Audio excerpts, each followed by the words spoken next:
Hey, what's up, YouTube? It's Action Frank again, bringing you something a little special today. I'm going to start a new series called Flashbang Friday, and what I'm going to do is pick an old Call of Duty game and play a match or two. Maybe post a gameplay up on Friday. See what you guys think. But anyway, today I'm playing Call of Duty World at War. I want to apologize right off the bat with the gameplay clip itself. I don't know what the heck my Elgato was doing, but at some parts it's going to get a little choppy. It wasn't a modded lobby. You'll see me checking every now and then to see if someone's actually modding, because as we all know, this game is modded to holy hell. Now, the reason I picked World at War is not only is it my favorite old previous generation Call of Duty game, but I just like World War II era games in general. I just think it kind of takes you back to that time where, the world was in so much peril in its actual events. It's not a fabricated story. Granted, Call of Duty, it's a fabricated story, but it's based on something in history, something you can actually research, read about, learn about. It has some sort of significant impact. I also chose this game because it's kind of special to me. When I got my 360, or at least the first 360 I got, this is one of the reasons I did buy that console over the PS3. And a lot of the guys I game with today, we met through World at War. A lot of the guys, we started a team through game battles, just a random posting. I put I was available, and they picked me up. We played a couple of matches, and from there, we moved on to the next Call of Duty, and we still game today. So without World at War, I wouldn't have made half the gamer friends I had. So it's kind of special to me in that aspect. Now, with World at War, like I said earlier, the game is heavily modded. And I don't know if that's because Activision just doesn't care about the servers anymore, but it's kind of old, so I can see why they wouldn't. But I don't know. I really don't enjoy the modding. I don't see the fun in it. But hey, if that's what you're into, that's what you're into.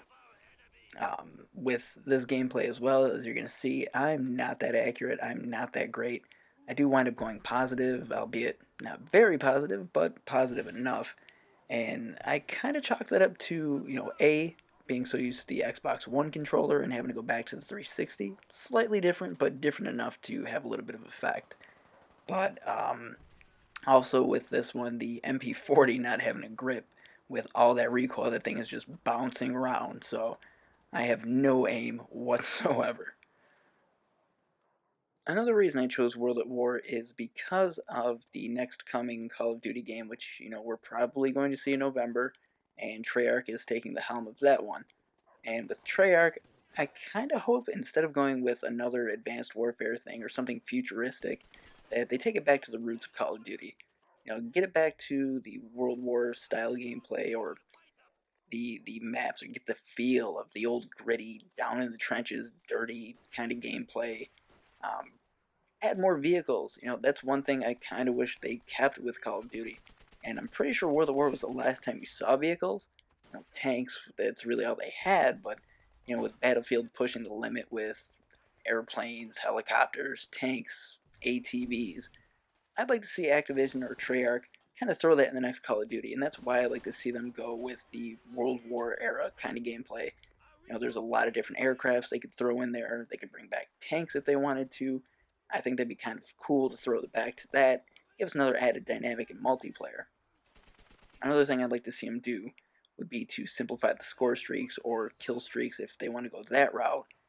It's fun to have customizable kill streaks and not have the same UAV, airstrike, attack helicopter, or dogs, whatever they have. But if they had something kind of like 3579 kill streak with a special streak like they've been doing at 25, 30, 35 kills, that'd be kind of cool. I just think they'd kind of level the playing field and make it more about the multiplayer experience and not so much as, I've got to get X amount of DNA bombs or chem strikes, or I've got to earn the medals for my Pavlo or my dogs. You have it. So I kind of like to see them simplify it a little bit and make it more about surviving and less about earning. One other thing I'd like to see them take away is micro DLC. I'm already paying you $60 for a game. Don't make me pay you another $3.99 for a customization pack. DLC is fine in terms of like a map pack or a season pass, but having me buy extra slots in my armory to store the weapons that should have already been in the game, I think that's kind of far-fetched and a little bit absurd. So I'd like to see them take that out. But if they're going to do it, make it more worth my while and not just something to jazz up my character or be flashy about it.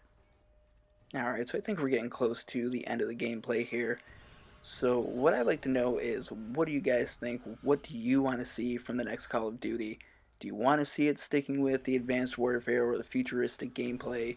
Or do you want to see it thrown back to a more classic Call of Duty? Something along the World War eras, or even maybe, I don't know, we already saw Vietnam. What other cool wars or historic aspects could we incorporate in Call of Duty? What's something you think we could focus on to make a game more interesting or add more depth to the story or the Call of Duty world?